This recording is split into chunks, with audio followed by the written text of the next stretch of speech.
Insight news 14ಗೆ ಸ್ವಾಗತ. City bus ಹಾವಳಿ ನಿಲ್ಲುವುದು ಯಾವಾಗ? ಟ್ರಾಫಿಕ್ ರೂಲ್ಸ್ ಜನರಿಗೆ ಮಾತ್ರನಾ? ಹಾಗಾದರೆ ಶಿವಮೊಗ್ಗ ನಗರದಲ್ಲಿ ಓಡಾಡುವ ಸಿಟಿ ಬಸ್ಗಳಿಗೆ ವಿಐಪಿ ಸೈರನ್ ಕೊಟ್ಟು ಬಿಡಿ.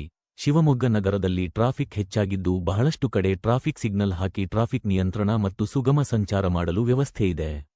ರೆಡ್ ಸಿಗ್ನಲ್ ಇದ್ದರೂ ಈ ಸಿಟಿ ಬಸ್ಗಳಿಗೆ ಸಿಗ್ನಲ್ ದಾಟಿ ರೆಡ್ ಸಿಗ್ನಲ್ನಲ್ಲೇ ಪಾಸ್ ಆಗಲು ದಾರಿ ಮಾಡಿ ಕೊಡಬೇಕು.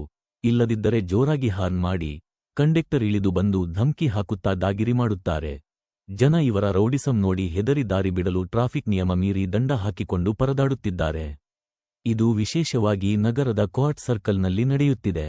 ರೆಡ್ ಸಿಗ್ನಲ್ ಇದ್ದರೂ ಸಿಟಿ ಬಸ್ ಭಯವಿಲ್ಲದೆ ಟ್ರಾಫಿಕ್ ನಿಯಮ ಪಾಲಿಸುವವರ ಮೇಲೆ ದಾದಾಗಿರಿ ಮಾಡಿ ಟ್ರಾಫಿಕ್ ರೂಲ್ಸ್ ಉಲ್ಲಂಘನೆ ನಿರಂತರವಾಗಿ ಮಾಡುತ್ತಿದೆ.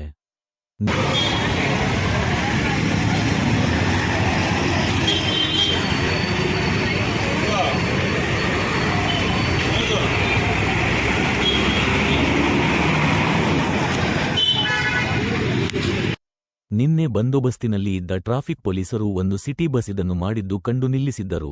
ನಂತರ ಬಿಟ್ಟು ಕಳುಹಿಸಿದ್ದಾರೆ. ಇವರ ಅವಸರಕ್ಕೆ ಬಹಳಷ್ಟು ದ್ವಿಚಕ್ರ ವಾಹನ ಸವಾರರು ಬಿದ್ದು ಗಾಯಗೊಂಡಿದ್ದರೆ ಕೆಲವರು ಪ್ರಾಣ ಕಳೆದುಕೊಂಡಿದ್ದಾರೆ. ಅದಕ್ಕೆ Sangolli Rayanna circle fly over ಬಳಿ ಸಿಟಿ ಬಸ್ ಗುದ್ದಿ ಒಬ್ಬ ಯುವಕ ಪ್ರಾಣ ಕಳೆದುಕೊಂಡ ಘಟನೆ ಜೀವಂತ ಉದಾಹರಣೆ. ಈ ಸಿಟಿ ಬಸ್ ಹಾವಳಿ ನಿಲ್ಲಿಸಿ ಎಂದು ಜನರ ಕೂಗಾಗಿದೆ.